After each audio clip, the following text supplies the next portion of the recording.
আপনি কি একটি জিনিস খেয়াল করেছেন? আয়াতুল্লাহ খামেনি যতগুলো ছবি আপনার সামনে আসছে, সবগুলো ছবিতে খামেনির বাম হাত দেখা যাচ্ছে। এর কারণ কি? আসুন জেনে নিই। সময়টা তখন ১৯৮১ সালের ২৭শে জুন। খামেনি শনিবারের সময়সূচি অনুসারে আবু জার মসজিদে আসেন। প্রথম নামাজের পর মুসল্লিদের লিখিত প্রশ্নের উত্তর দেওয়ার জন্য খোমেনি মিম্বরে দাঁড়ান।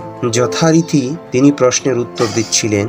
এমন সময় এক যুবক খামেনির সামনে টেবিলের উপর কাগজপত্র সহ একটি টেপ রেকর্ডার রাখল। ১ মিনিট পর টেপ রেকর্ডারটি হঠাৎ বিকট শব্দে বিস্ফোরিত হয়। সেই থেকেই খোমেনি স্থায়ীভাবে আহত হন এবং তার ডান হাতের কর্মক্ষমতা স্থায়ীভাবে হারিয়ে ফেলেন। এর ফলশ্রুতিতে পরবর্তীতে তিনি আর ডান হাত ব্যবহার করে কোনো কাজ করতে পারে না, যার কারণে প্রত্যেকটি কাজই তিনি তার বাম হাতের মাধ্যমে করেন। এজন্য আমরা ওনার ছবিতে শুধু বাম হাতের ছবিটা দেখি, ডান হাতের ছবিটা দেখি না।